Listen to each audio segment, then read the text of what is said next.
This is the Muzen CyberCube. This is a premium Bluetooth speaker that retails for $150 at the time of this recording. The specs on this: input 5 volts 1 amp with a 1000 milliamp capacity, USB-C charging, Bluetooth 5.0, RGB fidget toy at a compact size at about 2.4 inches tall and a length of about 3 inches. This comes in two colors, white and gray. I have the gray version here. Now the battery life claims to be about 8 hours long, and this weighs about half a pound. The range of the Bluetooth connectivity is about 32 feet, and this is also IPX5 waterproof and dustproof with a built-in flashlight, rugged metal housing.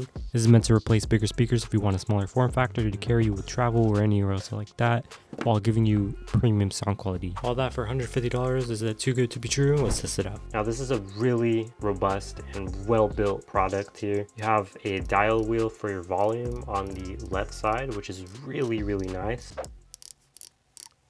You have the LED flashlight on top, a media control right here. So backwards, you turn it to the left, turn it to the right to skip song, press it to play or pause. So you have your on and off switch, as well as your flashlight here. So if you press and hold it, it'll change for flashlight, and there's 3 modes, an SOS, a low and high power. So that's really cool. This also is an LED indicator for your Bluetooth pairing. So it'll flash when it's in pairing mode. It'll fade once it's connected. But yeah, this is a really nice device here. You also have a hook for carabine, and it's just really well built. You also have this little fidget toy here, an LED ring on the outside, which I'll show you right here. If you press and hold this top button, you can change the modes of this LED. As you can see, it looks really nice with that LED. The grill is right there. You can take off this bearing here, and I will lube this in this video since it does make a lot of noise. I'll show you.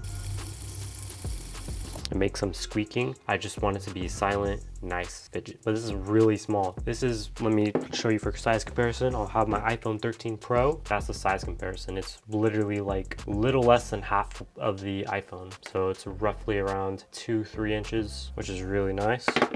You also have some rubber feet on the bottom, so it will not move around. So that's really cool, but this is just super well built. It's like really heavy duty. I mean, you have a charging port right here on the right side, which is protected with this little cap, and that means this is water resistant. So to an extent, you can put this in the rain and do that. You can't submerge it. I wouldn't recommend that. It might be able to. I have to double check, but I don't recommend it. All right, now we're gonna go into the pairing mode. All right, so to be able to pair this, all you really have to do, press this down until it makes that sound, and then it'll go into pairing mode. On the top, you have a flashing indicator to show you that it's actually going into pairing mode. And then you can just search it and you're connected. There you go, and you're connected. And you can go ahead and turn the volume right there. To the right is volume up, to the left is volume down. It's really nice and really easy. I really like just using this as a little fidget. So it's basically just a little fidget toy. Play and pause there, skip and rewind. So yeah, now we'll go into the montage of this speaker.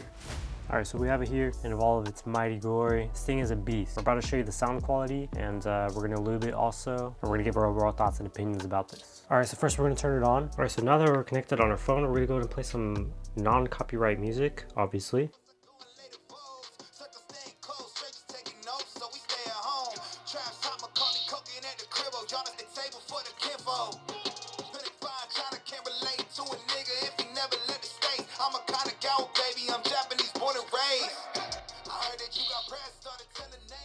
Wow, so when it gets past about 50%, just straight ear rape. So do not put it above 50%. It just gets too loud at the highs, the mids, everything just crashes. The clarity overall just sucks. It sounds better if you have it on foam, because if you have it far away, there's different sound quality. So I'll show you the difference between that when you have it far away and when it's close. All right, as you can see, we're a lot farther away now. The speaker is in the same exact location. We're gonna play it and we're gonna do the same exact volume, and I'll show you how it distorts the further you are.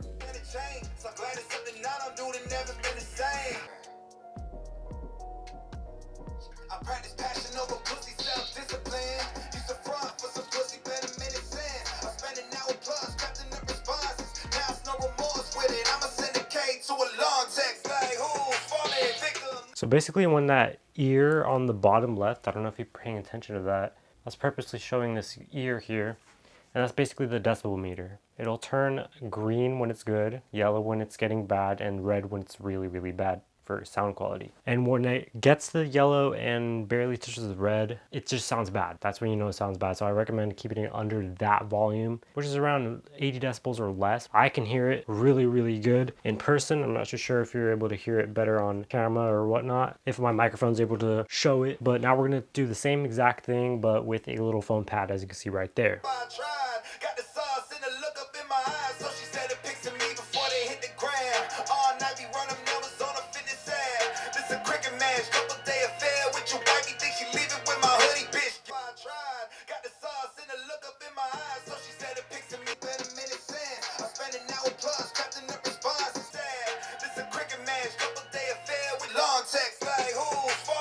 Many as you'd hoped. Well, you're not alone. The good news is that there is a change you can make now that can make a big difference to your channel. And actually, in many cases, it might not take that long to start working. So this channel, for example, And I thought, what do you mean? Don't you just take the pencil and start drawing? But then I guess you've got to charge it and you've got to connect it to Bluetooth. And I soon realized that I was going to have to relearn myself before I could teach her. So I do, and then I start making a tutorial video for her to watch and learn.